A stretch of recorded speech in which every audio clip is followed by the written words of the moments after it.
On the day of Pentecost, all the people were together in the same room. And that's when the Holy Spirit poured out upon them. And God sounded like a dangerous wind. And God looked like sparkling fire. And the people began speaking to each other in different languages as the Spirit gave them ability. And get this, they understood each other.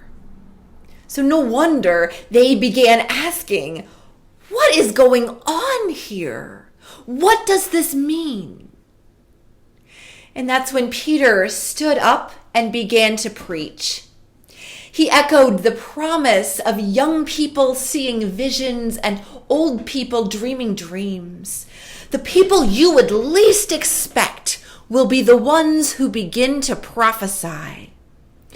Peter preached the gospel of Jesus' resurrection, and when the crowd heard what Peter said about Jesus being the Messiah, it cut them to the heart.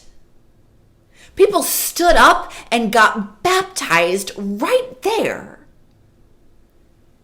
And this was the first day of the church.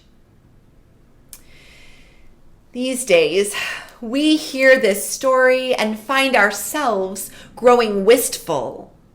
I mean, imagine all the people being together in the same room.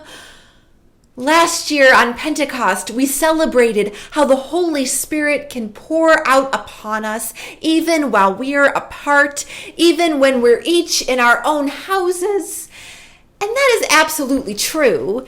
It's just, we are missing showing up for church together in the same room. This day is coming. There will be the day when we regather at the corner of 12th and 12th, and we have our eyes fixed on that vision. But these days, we are choosing to wait for each other as an act of love. And these days, we are feeling the creative tension of the meantime. So with this in mind, the Stewardship Committee had an idea. What if this summer did not have to be a time of languishing away in our waiting? In fact, what if there is an opportunity before us this summer that we won't get again, perhaps, and that we certainly wouldn't get if things were, quote unquote, back to normal? So today, the title of our Time and Talent celebration is Longing for a New Start. Let's click refresh.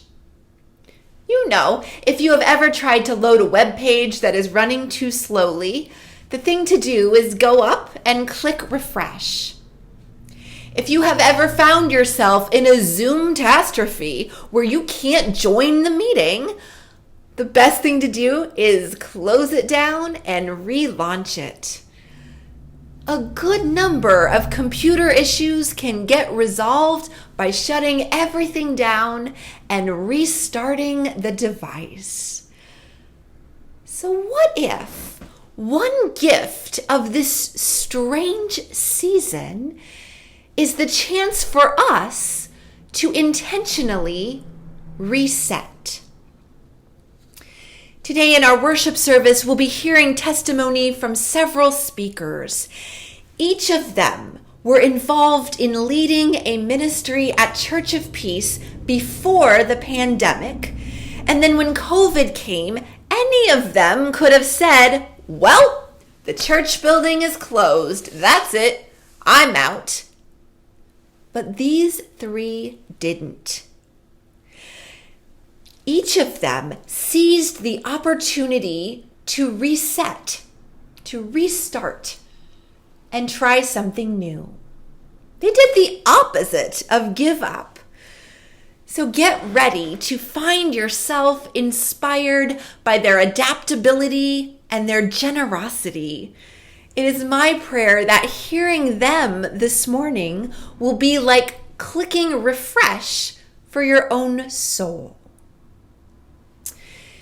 In his letter to the Romans, Paul is writing to the early Christians who are living through a holy meantime. They know that the new creation is on the way. A new age is coming to replace the old. It hasn't arrived yet. So Paul writes, the whole creation has been groaning in labor pains until now. And not only the creation, but we ourselves. And oh my goodness, can we ever relate? We understand what it is to be longing for a new start, but even in this place, we are not doomed to despair.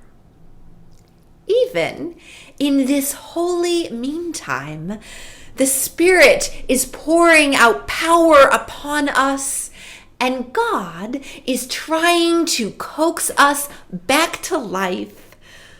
God is trying to set us free. So who knows? This summer, you might find yourself about to do a new thing. May it be so.